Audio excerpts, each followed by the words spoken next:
The Greg Kelly Show. Well, all right. All right. It was great to see President Trump, right? And what a compelling, what a fascinating story about what happened. We wanted to hear it. He told us. He called for unity in a way that he really hasn't before. It wasn't over the top. It was, if you listen, it was beautiful. Actually, it was beautiful. I want to be the president for all the people. We'll get to all of that. It was great. It did go on a little bit too long, right? And I'm trying to figure out, okay, why was it so long? I mean, forget about why did he decide to make it so long? Why did God allow that speech to run so long? If that speech last night were like the ultimate speech, was it like if it was just the best Trump speech, and if he made it, very efficient, clean, and like he could have wrapped up the election last night. I don't think that's the plan. Okay, the plan is to not have the election wrapped up last night. This is going to be longer and harder, and it's just there's more stuff to do.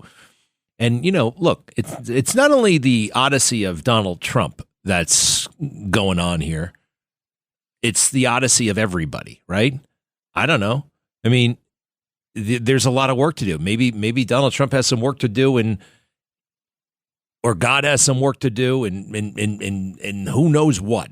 Some kid's going to see. I don't know. They're just that this campaign is going to remain somewhat competitive for the next 4 months. It's all part of the plan. I do believe.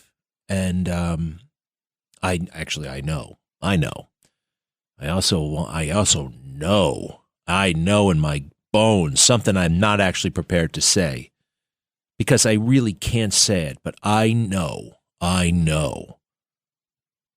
about this assassination attempt in ways and stuff I have internalized, and I know in my bones. I can't say a lot of it, but I'm working on it. It's one thing to know something, to feel something in your bones, then you got to go out and prove it, right? The stuff I can prove, I'm happy to talk about. The Cheney connection and the deep state connection and what they have been saying out loud without any hint of pushback. When you have federal officials, present, former, presidents of the United States, the present and former, all of these people, the media, the academia, the entire culture, big tech, the January 6th stuff, Donald Trump is a clear and present danger to American democracy. All of that stuff, all of that was toxic, totally wrong, dangerous, and it put us in the position that Donald Trump was in on Saturday, where that bullet was flying toward his head. That directly their rhetoric led to that moment. Now, it's not that people say, yeah, you got to be careful what you say. You might inspire some lunatic out there. I'm not talking about some lunatic. I'm talking about they inspired themselves, potentially, to do something, to preserve and protect the Constitution of the United States. If you believe that Donald Trump, and I love our oath, I took that oath, preserve and protect the Constitution of the United States from all enemies, foreign and domestic. Domestic? Okay, hey, why is that in there exactly? Okay, like that kind of gives people a certain amount of leeway, because people view the Constitution differently, right? We have a Supreme Court for that. All enemies, foreign and domestic. All enemies, foreign and domestic. Okay, I never really thought about it that much. Sounds right. Who determines who the domestic enemy is? Well, the courts, actually, if you really look at it, if the president can determine, if it can order the army to invade a country without congressional authorization. We've had wars. We've had decade-long wars where the Congress didn't even declare a war. Isn't that interesting? Vietnam, they never bothered to declare it a war. So if he can do that, I think he could do that domestically as well. I know he can do that, actually. It's right there in the Constitution. So I want to know, what orders or what hints or what... Look, I'm worried the government did it. Everybody is. You have to be. And that's not the part I'm talking about that I'm not going to talk about right now. But the Liz Cheney stuff, and in her book, and I went through it the other day, she talks about how close she is with the Secret Service. You know, the men and women of the Secret Service protected me and my dad, and over the years, I've stayed in touch with the very people who have helped protect me. And you know who one of those people was? This Cheadle lady, Kimberly Cheadle. What's her story, by the way? What is her story? I've been looking for some personal information about her, and you know what? It's okay. We're allowed to do that, right? It's actually public record information. I'm not trying to go through her closet or her drawers or anything like that. I just want to see what's available about her in the public record. Surprisingly, not so much. Not so much. I got a lot of media reports, her shooting her mouth off about how diverse and woke she wants the Secret Service to be. 30% female. 30%. What an asinine. Did you see my Instagram? I put up a picture of a great big bouncer outside of a bar, right? It was a nightclub actually downtown. Bar, remember that? It's still a hot spot. And it's the big bad dude. He's like 6'5", beefy. He's like a lineman for a football team, right? Don't mess with this freaking guy. That's the message. Don't mess with me. I'm here to make sure that everybody has a good time in this club. But don't mess with me. I'm also going to figure out who gets in this club and who doesn't get in this club. And nobody messes with the bouncer. Then I got the picture right next to a 5'5", petite Secret Service lady standing outside the presidential limo. You know, I just think that's, I don't know. I do know. That's not right. You know that's not right. Everybody knows that's right. Why is it that you've never seen a bouncer outside of a bar or nightclub who's a 5'5" woman, right? I love 5'5" women, by the way, and they can be all kinds of police officers, but they're great detectives and you name it, you know. But part of it is you want a physically imposing person. The message is, don't mess with us. Don't mess with me. Don't mess with this nightclub. Don't mess with the velvet rope. Don't mess with us checking your ID. Don't mess with the president of the United States. Right? Pretty logical. Why didn't they figure that one out? We had it figured out for a long time. Then again, the government screwed that up too. 1963. I can't believe what a chump I was thinking that Lee Harvey Oswald did it by himself for such a long time. I did. I thought it was Lee Harvey Oswald, and people were like, well, come on, Greg. I mean, how did he get in that depository? Why was he working there? It's like, well, there was a help wanted ad in the paper 2 months prior. Yeah, if the CIA can topple a government, I think they can put a help wanted ad in the paper 2 months prior. You know? Another thing, the FBI, they knew about Oswald. And guess where they were going? They had an appointment with Oswald because you're supposed to check out raving lunatics who say they want to kill the president in writing as who defected to Russia. You want to check out those people before the president comes.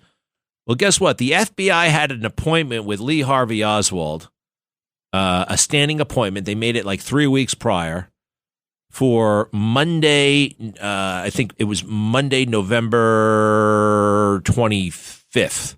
How about that one? We'll see him right after Kennedy comes through. I know the FBI agent's name. It's Hosty, Hosty. Unbelievable. All right, let's go to the big thing. You got to do this. Cut one, please. This is the convention last night. Thank God it's over. Cut one. I stand before you this evening with a message of confidence, strength, and hope. Our politics too often divide us. Now is the time to remember that we are all fellow citizens. We are one nation under God, indivisible, with liberty and justice for all. As Americans, we are bound together by a single fate and a shared destiny. We rise together or we fall apart. So tonight, with faith and devotion, I proudly accept your nomination for President of the United States. Thank you. All right. Great. It's official. Remember what they said? Remember what we were going through with the arrests? The deep state thought the moment that they put the cuffs on Trump, that we would get scared and run away, and Ron DeSantis would have been standing there last night. So what did they come up with next? I don't put anything past them. Cut two. Let me begin this evening by expressing my gratitude to the American people for your outpouring of love and support following the assassination attempt at my rally on Saturday. Despite such a heinous attack, we unite this evening more determined than ever. All right. Let's keep going. Cut 3. Tragically, the shooter claimed the life of one of our fellow Americans, Corey Comparator. He lost his life selflessly acting as a human shield to protect them from flying bullets. He went right over the top of them and was hit. Do we have another one? Do we have one more? Go ahead. If the events of last Saturday make anything clear, it is that every single moment we have on earth is a gift from God.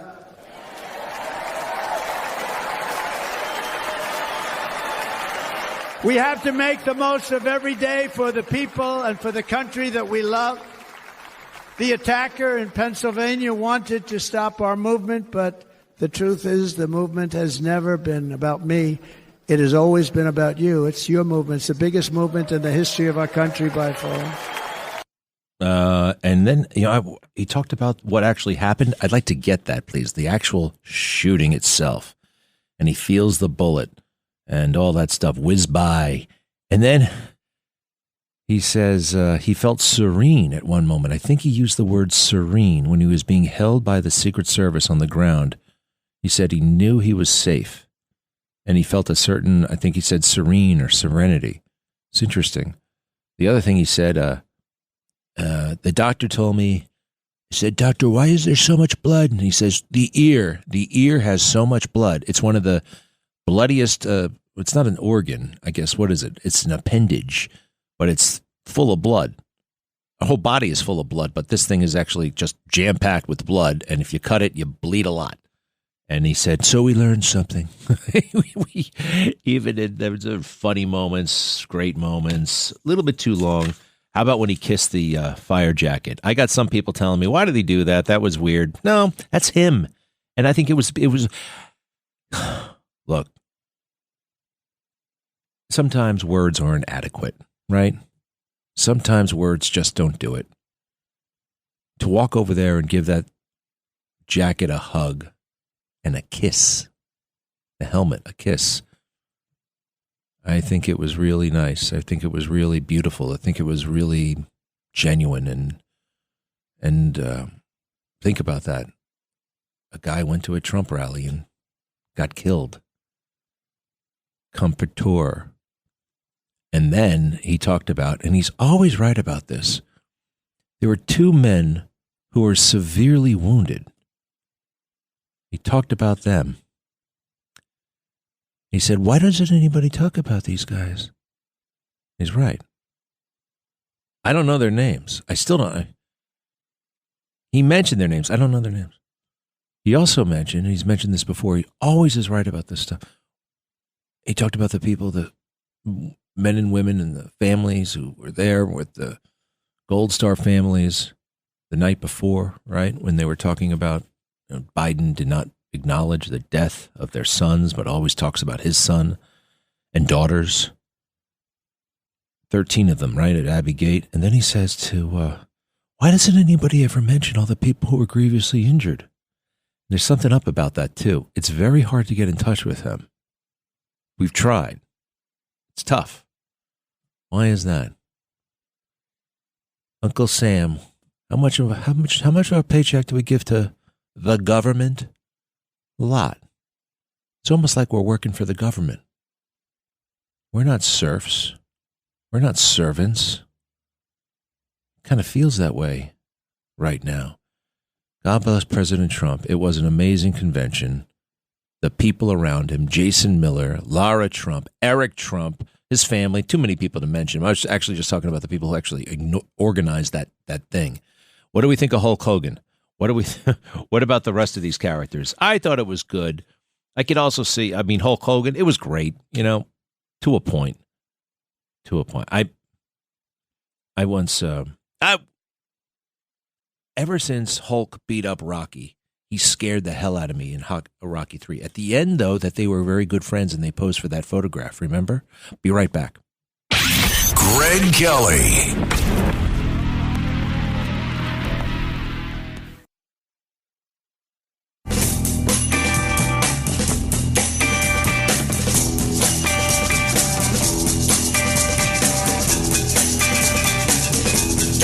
This is the Greg Kelly Show.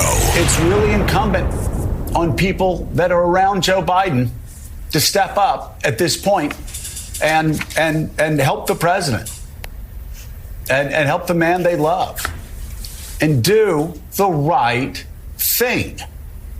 This is not going to end well if it continues to drag out. The anger I hear are the people that are keeping him in a bubble.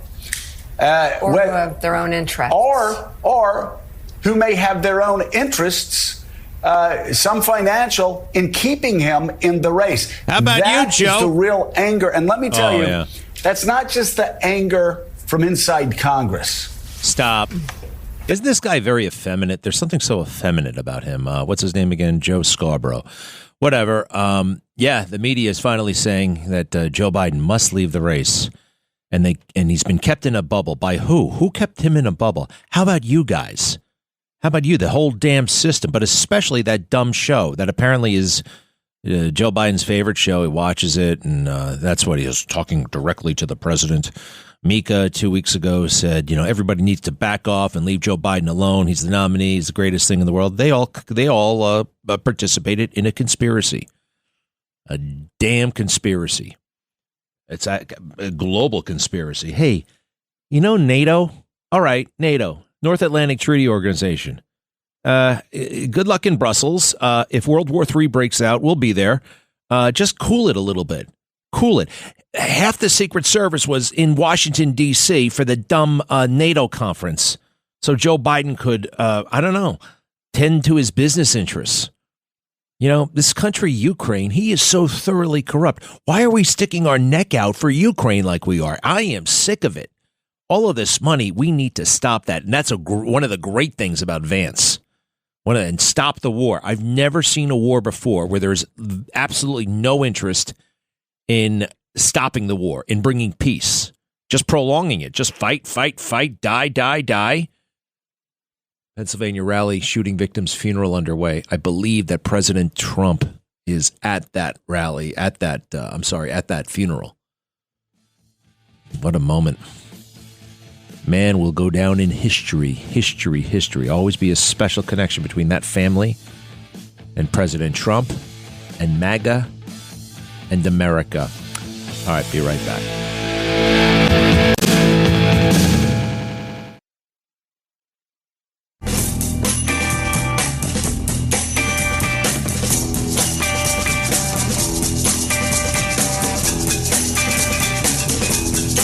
You're listening to the Greg Kelly Show. All right, so Donald Trump beat a bullet this week. He beat a bad prosecutor, Jack Smith, case dismissed, and he beat Biden. Biden is politically dead. You got major Democrats actually finally saying the truth about this guy, that he is totally incapable, but they've been lying about him for a long, long time. So many people, I've noticed that, the common sense, the direct, the simple, when the government gets involved and is out of control, it's nothing. It gets so complicated. Getting in a car and driving suddenly becomes a federal case, right? It's like, I remember vividly 1981 when Ronald Reagan was shot outside that hotel by John Hinckley, right? They put Reagan in that car and they hit the gas and they were out of there in about 2.5 seconds. Boom. You couldn't see that car anymore. Boom, boom. He was in that car, gone. You look at this thing again. Once Trump is in the car, it sits there for a couple of seconds and then it moves at about a mile an hour. For about 50 feet. Why? Because they have a bunch of different procedures and protocols, like too much. Some of the protocols are use your brain and get the hell out of the zone fast. I want to see the paperwork about that part. I also want to say, I'm going to get back to the ladies in the video. Secret Service Director Kim Cheadle, good friend of Jill Biden and the new face of America's competency crisis, did not post snipers on the roof where Trump was shot at because it was a slope roof and she was afraid someone might slip and fall. You heard that, right? You heard that. And when she says that, my God, but I'm going to come back to that in a moment. We have this, Colin Rugg.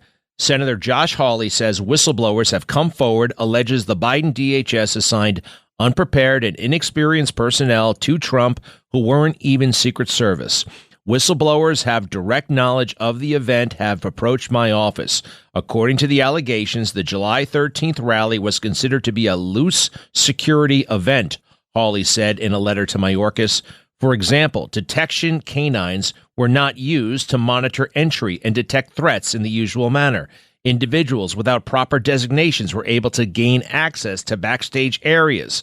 Department personnel did not appropriately police the security buffer around the podium and were also not stationed at regular intervals around the event's security perimeter. In addition, whistleblowers' allegations suggest the majority of DHS officials were not, in fact, United States Secret Service agents, but instead drawn from the department's Homeland Security Investigations, a group called HSI. This is especially concerning given that HSI agents were unfamiliar with standard protocols typically used at these types of events, according to the allegations. I wonder if okay, so the women that we were looking at who were like all confused, they might be the HSI people. I think that was what was going on. How about that one? Hey, once again, though, with the whistleblower, whistleblowers, right? They're always coming out after the fact. You need the whistleblower beforehand saying, we have an unsafe situation, unsafe practices around the security for President Trump. You blow the whistle then when you see something that's about to happen. You know, after the fact, that's a lot of people covering their own ass. That's a lot of people, now stating the obvious. Where the hell were these whistleblowers beforehand? I've noticed that a lot, actually. Sometimes whistleblowers are great. Too often they stink. Now we have mainstream people. Democrats are trying to say that this never happened. Joy Reid of MSNBC is now suggesting that Donald Trump was never hit by a bullet and that his campaign and the Secret Service colluded to kill two people in a fake assassination attempt just so Trump could have a photo op. Outrageous, insane, defamatory. Joy Reid must be taken off the air and Donald Trump should sue her. Joy Reid? This is Joy Reid. Now, I know she's crazy. Thank you, Charlie Kirk, by the way. Joy Reid said this out loud. I think that the people at NBC Universal, who, oh, by the way, are acting a little bit more normal lately, just a little bit. They're still crazy. I'm talking about the executives. They seem to realize how wildly out of control MSNBC has become and what a toxic anti-America place that is. Joy Reid. Joy Reid. Wow. Let's listen to that in a moment. President Biden needs to fire the director of the Secret Service, Kimberly Cheadle, immediately. We lost an American hero on Saturday, and we're millimeters away from losing President Trump. Thank you, Speaker Johnson. Again, a little bit late. On May 20th, Bloomberg News ran a story about a petition signed by many members of the Secret Service demanding Kimberly Cheadle be fired because she is obsessed with DEI, therefore putting lives at risk. Did you know about that? I did not know about that. Let's see. May 30th, 2024, on Congressional Letterhead, House of Representatives, Committee on Oversight and Accountability. Dear Kimberly Cheadle, Director, United States Secret Service. Dear Director Cheadle, the Committee on Oversight and Accountability is investigating recent reports of potential vulnerabilities within the U.S. Secret Service, preventing it from fulfilling its mission to ensure the safety and security of its protectees.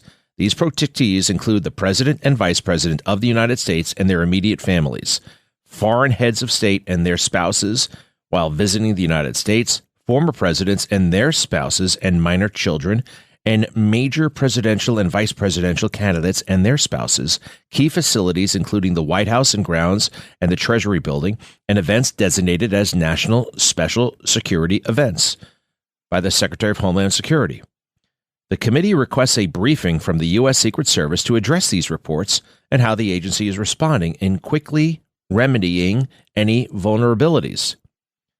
It was recently reported that a Secret Service agent tasked with protecting Vice President Kamala Harris physically attacked her superior and the commanding agent in charge and other agents trying to subdue her while on duty at Joint Base Andrews and assigned to Vice President Kamala Harris's protective detail. A Secret Service spokesperson confirmed that the agent had been removed from their assignment following the attack and that the agent began displaying behavior their colleagues found distressing, and further described the incident as a medical matter.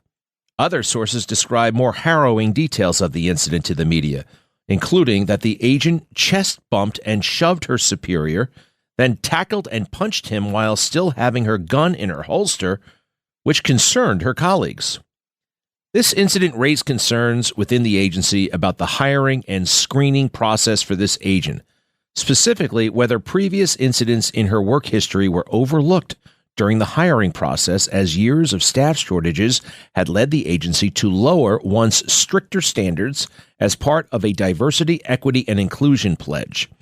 On May 9th, 2024, there's the Bloomberg News thing, a Bloomberg News reporter revealed that there is a petition circulating inside the agency that flags concerns about a number of recent Secret Service incidents indicative of inadequate training, a double standard in disciplinary actions, and a vulnerability to potential insider threats that could pose a risk to U.S. national security.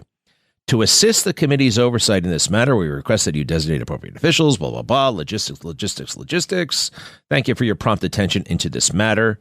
James Comer, Chairman, Committee on Oversight and Accountability. Well, good for you, Congressman Comer. And at least that letter was dated before the assassination attempt, right? I am sick. You know who's really the best at that? Chuck Schumer. Always good at finding problems after they become full-blown crises. We want answers. Donald Trump Jr., why is the Secret Service director running away from accountability literally? And Marsha Blackburn and Barrasso were fantastic. The FBI and Secret Service agents want to hold backroom briefings about the assassination attempt against Trump. Why backroom briefings? Don't we have, what do they call those things again? Podiums with microphones and special rooms? I'll guarantee you right now, the United States Secret Service has about at least 20 people who work in their PR department, public relations, right? But they don't want to they want to do this on the down low. Why? I'm looking it up. In the aftermath of the Ronald Reagan assassination attempt, they had briefings galore. I remember looking, I saw an interview, by the way, with John Hinckley's father.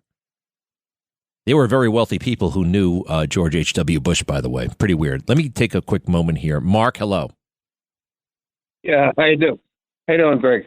Yeah, one thing, I'm kind of jealous of you being a Harrier pilot. I was an Army dual-rated helicopter fixed-wing pilot. I had an experience once with the Harrier, both of us doing pedal turns.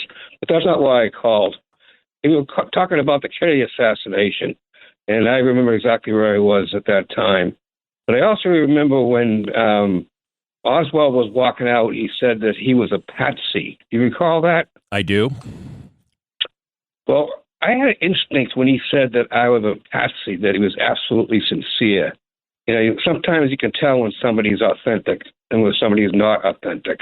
And as an Army officer, you kind of, you as a Marine officer, you kind of got to figure out who those people were. And I think when he said I was a patsy, he was absolutely sincere about that. What's your opinion? I remember when I heard that, and I was a child. So my first thing is, what's a patsy? I didn't know what a patsy was. I remember asking my mom, what's a patsy? It's basically a person who's been taken advantage of, being cheated or blamed for something, right? And they're kind of innocent. But I noticed his demeanor was such that he didn't seem to be innocent. I mean, look, this is not the way you conduct cases. You're saying, your impression watching it on TV, my impression watching it on TV decades ago. I thought he sounded like he knew stuff. That wasn't the only time he talked to the press. You know that, right? There was a press conference, which was also weird. Why were they parading this guy around all over the place? And ultimately that led to his death. All the stuff about this guy, from the Marine Corps stuff to defecting to Russia to coming back to his associations with Russians, to the Mexico stuff, to the Cuba stuff, to the I don't believe. Look, I think it was a government plot. Now, was he aware of that plot, or did they just put him in the right time? Was he a patsy? But I don't know. I don't trust the government. I know it was a lot bigger than Oswald. I do believe he was an active part of it, but I could be wrong. And unfortunately, hey, if Trump gets back in there, you know what he's promised to do, right? Release all the documents. There are like 10 million documents still classified. How could they be justified? So thank you for telling us your story about that. Greg, have a second? I can tell you about the experience I had with the Harrier. What happened? Real quick. Okay, real quick. I was training pilots at Westover on a UH-1 helicopter doing out-of-ground effect hovers, which aren't as easy as they look, pedal turns. Harry was doing touch and goes over there, and he saw me over in the field there at 100 feet doing turns on a UH-1 Huey. He flew over. We both were beside each other, maybe a couple hundred feet apart, and about 100 feet altitude, and we did like a dueling banjos. We both were doing pedal turns at the same time, except that I had to go land down on the ground where I was. Now, let me ask you something. Were you dreaming this? Me dreaming this? Does it really happen? It sounds a little bit, wow. I mean, a spontaneous little air show you guys performed. Everybody picture a helicopter just hovering about 100 feet or so, spinning around, and all of a sudden a jet plane saddles up right next to the guy and starts spinning around, hovering and then spinning around in unison with you. Right, Mark? I was doing covert ops in Honduras and Colombia. I'm not dreaming this at all, okay? No, not at all. What? All right, now you're not owning the story? Did it happen or not? Mark, I got to go. You're the best, though. Keep in touch. I like you. I'll be right back. Greg Kelly.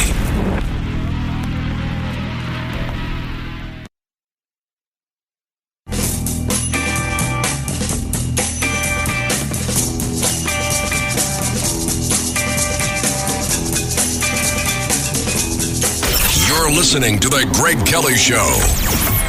Yeah, why do they call it Patsy's Restaurant? Patsy's Restaurant. What is the Patsy Restaurant thing? If a Patsy's a negative, you don't want to be a Patsy. And you don't want to be Joy Reid. Listen to this maniac. We still don't know for sure whether Donald Trump was hit by a bullet, whether he was hit by glass fragments, whether he was hit by shrapnel. We don't have those details. We actually have no details from his physician, even though this man is still a Secret Service protected, and presidential candidate. We knew almost nothing. Why? Why don't we know that much? We know that 3 people were shot. 1 person, unfortunately, was killed at the rally. We don't know where they were sitting or standing relative to him. We don't know why, for 9 full seconds, Donald Trump was allowed to stand back up during an active shooter situation, even though they, at that point, had said the shooter was down. How would they have known if there were more shooters or not? Nobody knew. That there could have been 5 shooters for all they knew. Yet they allowed him to stand up in the middle of that, crisis and pose for a photo and fist pump the air so he could get the iconic photo. And then they allowed him to stand up again outside of the SUV instead of just shoving him into the SUV. That seems really unusual. What is the actual injury to Donald Trump's ear that's under that bandage? Shouldn't we know that by now? It's weird. And there doesn't seem to be a whole lot of curiosity about it, in the sort of media world, my profession. It's weird, right? Where are the FOIAs? Why isn't the New York Times aggressively pursuing his medical records? It's just weird. I take back half of what I just said about Joy Reid. Those are actually fair. Those are legitimate questions. Now, look, she's going in a direction I disagree with. Was it staged, right? But this is what happens with a dearth of information. When they're not putting out the information, you get to wonder. And some of those questions that she just raised are totally legitimate, right? Why don't we know where everybody was, right? And we need to hear more about the Secret Service movements and their actions and inactions. That's fine. She is ideologically repugnant to me, right? And the thing that she's getting at here, and she's most interested in, is Donald Trump. Is Donald Trump exaggerating the wound? That's what she's getting at. Now, we heard from Donald Trump last night. You saw that blood. That is what it looked like. There was no glass that broke. There's not a broken teleprompter. That was a bullet. But whatever. It's okay. We have questions on our side. They have questions on their side. And that's okay. That's okay. I don't like her. I don't like a lot of the stuff that she's getting at, but it's a free country and you're allowed to get at stuff. Okay. And that's what happens. Conspiracy theories, although I don't like to say conspiracy theory because it has a negative connotation, even though the Democrat media are conspiracy theorists, right? Russia collusion hoax. That was a conspiracy theory. They had a theory that it was a conspiracy, that the Trump campaign colluded with Russia. That's a conspiracy theory. And Mueller said there was no conspiracy. There was no collusion. They were all conspiracy theorists. All right. You can have a theory and it could be I think that there was a conspiracy and we want to figure it out. That's okay. That's what everybody should be looking at right now. So, we may not look alike and all that stuff. All right. Now, we can't give Joy Reid too much credit, so let's find something she did that's screw it. She's not wrong about a lot of that stuff. But remember this, the moment, the fist bump moment, those guys work for him. You are the boss, essentially the protectee. The protectee has if he wants to do something, if he wants to take a risk, he can do that. He can.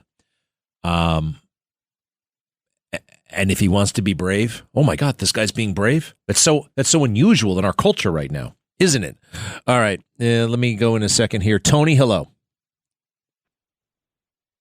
Yeah. Hi there. Yeah.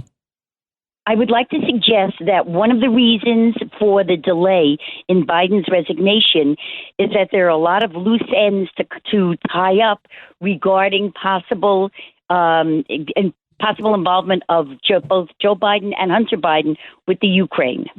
And once he resigns and, possibly loses certain immunity or control over investigations, he might be concerned that information is going to come out. Yep, I agree. And what could be happening right now are negotiations between Biden and his successor or the Democrat Party and the government about what he will be entitled to once he leaves office. The same thing happened when Nixon left office. Catherine, hi. Hi. I'm sorry to bother you. It's just every time I hear that Joy Reid clip, it disturbs me. All right, hold on a second. You know what? Let's forget that it's Joy Reid for a moment, all right? And that she's coming at this from a wildly different perspective and her wannabe conclusions we disagree with. Some of her questions are not wrong. You understand that?